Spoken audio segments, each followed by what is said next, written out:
I met him at a bookstore. Completely by accident. I was reaching for a book on the top shelf.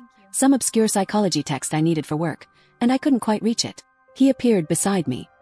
Dark hair, kind eyes. Need some help? He asked, pulling the book down easily and handing it to me. Our fingers touched for just a second, and I felt it. That spark everyone talks about but you never think you'll actually feel. Thank you, I managed to say. He looked at the book cover. Heavy reading. You a student?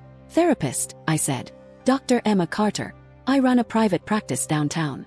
Michael Hayes. Software engineer. He smiled. So you fix people's code, I fix computer code. I laughed at that. Real laugh. We ended up getting coffee at the bookstore cafe.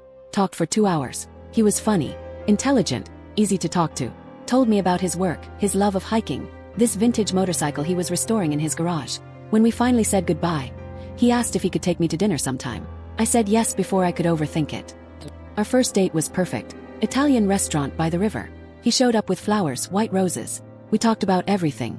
His childhood in Colorado, my work as a therapist, books we loved, places we wanted to travel. He told me about losing his mom when he was young, how it made him appreciate the small moments. I told him about my sister Sarah, how she was murdered 3 years ago, how becoming a therapist was my way of trying to make sense of senseless things.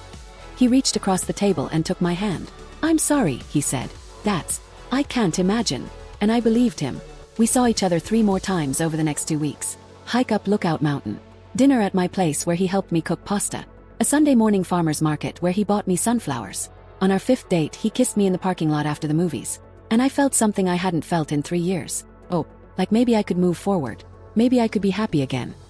Then he walked into my office. It was a Tuesday afternoon. 3 p.m. appointment. New patient intake. I was reviewing his forms when my assistant showed him in. And there he was, Michael Hayes, standing in my therapy office. We both froze. Emma, he said quietly. I didn't know this was your practice. My mind raced. This couldn't happen. Therapists can't date patients. It's the first rule. The most sacred boundary. I can't see you, I said, professional walls slamming up. This is a conflict of interest. I'll refer you to a colleague. Please, he interrupted. Just let me explain. I should have said no. Should have walked him straight out. But I sat down. He sat across from me in that leather chair. The same chair where dozens of patients had sat. But this was different. This was Michael. I booked this appointment 3 weeks ago, he said. Before we met. Before any of this. I checked his intake form. He was right.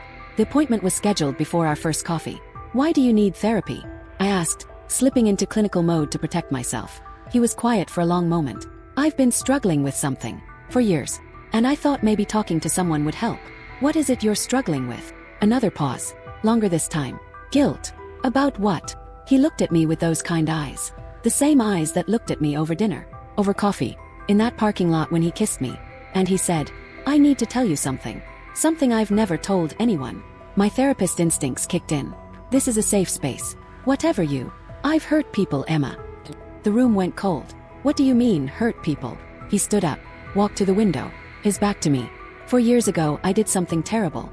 And I've been carrying it ever since. My heart was pounding. Michael, if you're in danger of hurting yourself or others, I'm legally obligated. I killed someone. The words hung in the air. I couldn't breathe. It was an accident. Woman. She was jogging alone at night near Cheeseman Park. No. I didn't mean to. I was driving home and she ran into the road and I hit her. Panic. I didn't call 911. I just left. Sarah jogged at Cheeseman Park. When was this? My voice sounded distant. October 14th. 3 years ago. The date Sarah died. I felt the room tilt. She was wearing a blue running jacket, he continued, still facing the window. Had headphones in. Never saw me coming. Blue jacket. Headphones. Sarah. This was him. The hit-and-run driver that killed my sister. Sitting in my office. The man I was falling in love with. Killed. Mister. Why are you telling me this? I whispered. He turned to face me. And something in his expression had changed. Because I need someone to know. Someone who would understand. Understand. You killed someone and left her to die. I know. And I've hated myself every day since. His voice cracked. That's why I came to you. You came to me. My brain was trying to catch up. You knew. You knew who I was. He didn't answer. And that's when it clicked. The bookstore wasn't an accident. Coffee. The dates. The flowers. You chose me, I said slowly. You looked up therapists who specialize in grief and trauma. You found out about Sarah. You planned all of this. I needed you to know me first, he said. Not as a killer. As a person. As Michael. I stood up so fast my chair rolled back and hit the wall. Get out. Emma. Get out. He didn't move. I came here to confess. To finally tell the truth. And yes, I wanted it to be you. Because you're the only person who could understand what it means to lose someone. You don't get to use my grief against me. I'm asking you to see me. Really see me. Not the worst thing I've ever done, but who I am now. I wanted to scream. Wanted to call the police. Wanted to throw something. But I just stood there, shaking. I killed your sister, he said quietly. And I fell in love with you. And I don't know how to reconcile those two things. So I'm putting it in your hands. What? You decide. Call the police. Turn me in. I won't run. I won't fight it. Why? Because I'm tired of running from it. And because maybe if I face the consequences, I can finally stop hating myself. He walked to the door. For what it's worth, Emma. Everything between us was real. My feelings for you. They're real. Then he left. That was 2 weeks ago. I still haven't called the police. He's been calling me every day. Leaving voicemails. It's Michael. Just wanted to hear your voice. Emma, please.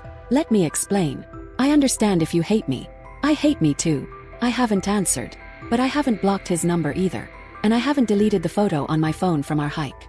The one where he's smiling at the camera and I'm laughing at something he said. I look at it every night. The man who killed my sister. The man I was falling in love with. And I don't know which one is the real Michael. Or if they're both real.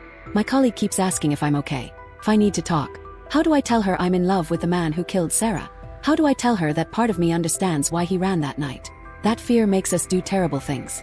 How do I tell her that when I close my eyes, I don't see Sarah's face anymore? See his. Yesterday he came to my office. Unannounced. My assistant tried to stop him, but he walked straight in. I'm turning myself in tomorrow morning, he said. I wanted you to know first. Why? Because you deserve justice for Sarah. And because living with this secret is worse than any prison. He handed me an envelope. Everything's in there. Where it happened. What I remember. Enough for the police to close the case. I took the envelope. Hands shaking. There's something else, he said. These past 2 weeks not talking to you. It's been hell. And I realized something. What? I didn't plan on falling in love with you. I thought I could confess and walk away. But I can't. He stepped closer. So I need to know. Before I do this. Before I turn myself in and lose any chance we might have had. Do you feel anything for me? Or was it all just me? I should have said no. Should have told him to leave. Instead I said the truth. I hate you for what you did. I hate that you lied. I hate that you took Sarah from me. He nodded. Started to turn away. But I couldn't finish. Say it, he whispered. I also can't stop thinking about you. And I hate myself for that too. We stood there, 3 feet apart.